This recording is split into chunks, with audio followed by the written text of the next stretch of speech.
Welcome back to the woods. Today I want to talk about the 35mm f2 from Fujifilm.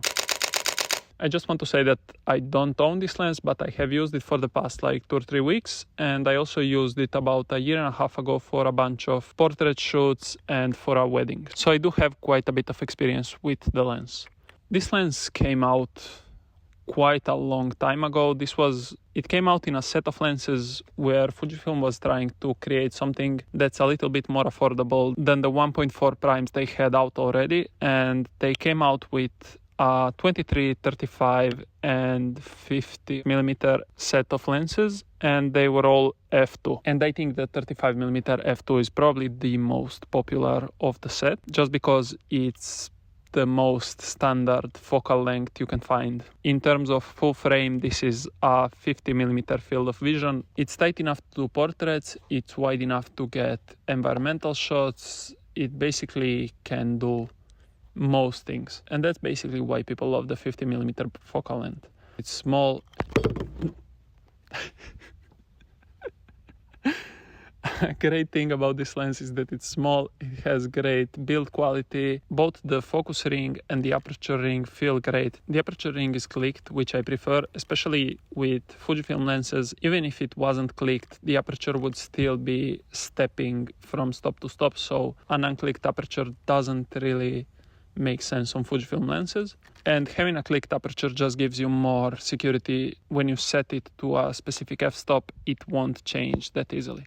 Basically, the whole lens is a metal build, at least it feels like it. There is also a plastic built lens with the exact same glass as this one, which goes for quite a bit cheaper than this one, and is a great option if you can find one at a low price. But I do think this one looks better and is probably much more durable and reliable in the long run. So I would still prefer going for this one, but I don't think the plastic one is much different. The optics are completely the same, so the performance will be exactly the same, just the looks are a bit different. And that one might not have an aperture ring, but this one does. I know a lot of people shooting Fujifilm really want to have an aperture ring, and it's really important to them, so this one does have it, obviously, and it's great. When it comes to image quality, this thing is amazing. It has basically no chromatic aberration. I tried shooting through the branches here to see if I can see anything, and on the camera I can't really see it. I have not noticed any chromatic aberrations in any of the real life shoots I have done, but yeah, it's definitely great. Autofocus for photography is decent. For video,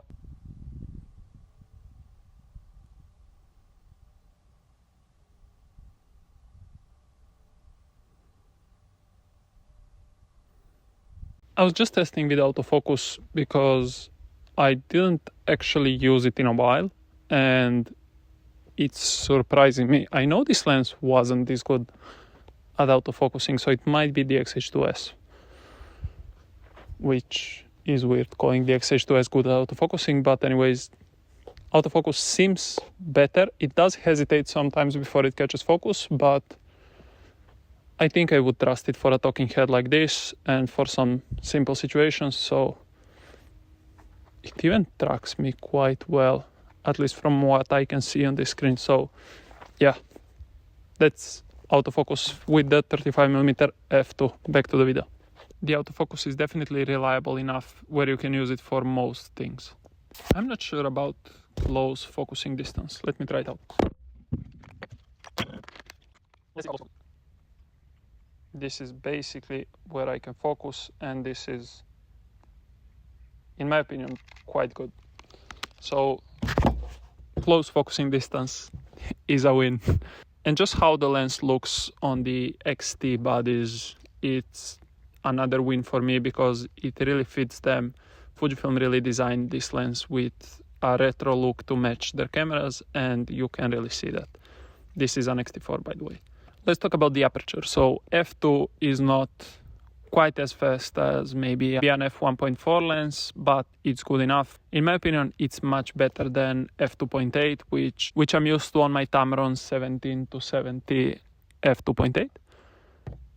But yeah, f2 in my opinion is great, and it still retains great image quality, great sharpness even at f2, which is a win. I'm not someone who will do sharpness tests and take pictures of brick walls or anything like that, but from my use case, from shooting weddings and people in general, sharpness is more than good enough. And basically that's it. That's all I want to say about this lens. There's not too much to talk about. It's a nice lens, works well for most things, especially for photography, and I would consider one if you're in the market for a 35mm lens, want great image quality, don't want a big lens, and don't mind that it's not faster than f2.